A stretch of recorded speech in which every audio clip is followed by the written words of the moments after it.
Hello everybody, welcome back to Machines of War. Go f yourself. This is the request of Sexually confused blink. go f yourself. But today we're going to be talking about the Churchill, and he specifically requested my face so that we could fuck with the my face. All right, don't keep all of this in. I gotta look for the script actually. If you could be so kind as to not f too much with my face. Where did I save that document? NVAC. Oh, I might have removed it. Okay, I'll be right back getting it.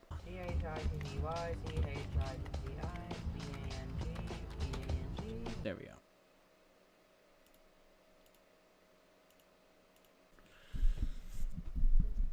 Get on with it. Yes, get on with it. The Churchill was one of the better known tanks. The Churchill is one of the better known British tanks that were used in World War II. It is known because of it being one of the heaviest Allied tanks of World War II.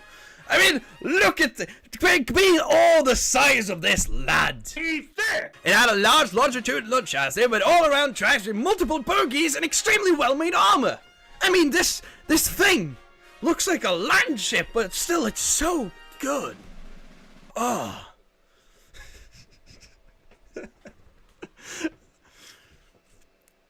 Get on with it. One of the things of why it is remembered is the fact that the Churchill could climb steep slopes. Think of it this way. You're a German tanker, and you check out the slopes like, yes, no, there's no way, Hans, that any British tank, or any tank for that matter, can get up on those hills. We shall just move and advance past those hills. Only to then have a British Churchill shoot you in the back once you advance past the hills. Magnificent, I say, yes. For the Empire. Degenerates like you belong on a cross. The origins of the design can be found in the First World War, when the emphasis was on building infantry support tanks. The British Army, as great as this is, needed a reliable tank that could move along with the infantry.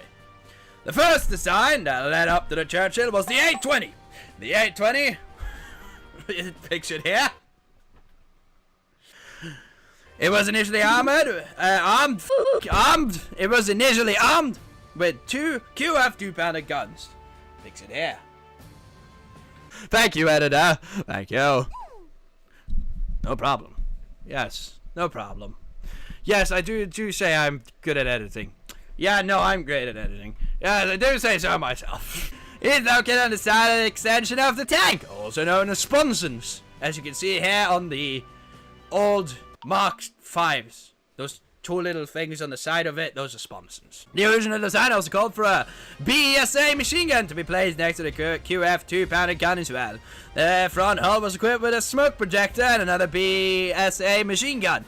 The turrets were later revised to have 60mm of armor to protect against the German 37mm gun. Building of prototypes was given to Belfast shipbuilders Holland and Wolff because it's a land ship. It takes a lot of its design from boats, so why not have a shipyard build it? 4 prototypes were completed by June of 1940. However, the armament was changed during the production to a 3-inch howitzer in the forward hull. The 820 design was short-lived.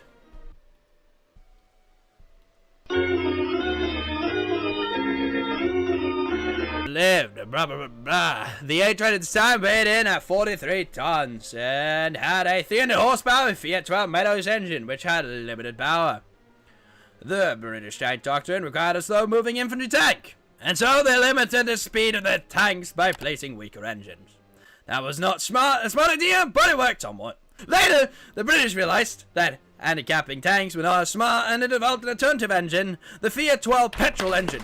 Finally, the British created a new design after realizing their mistakes and after France fell to the German Reich. And so the 822, and a very creative name, I know, yes, call me British Armaments Design, call me, I'm good at these names, just can see here, you're great at naming, but I'm better.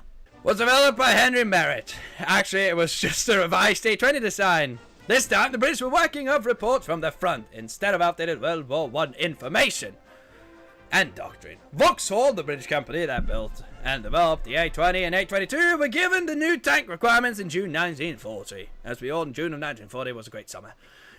No bombers.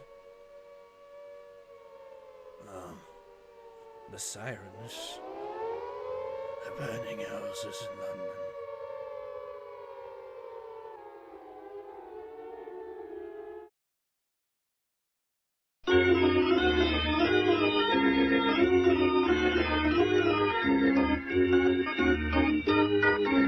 Production would be slowly given to the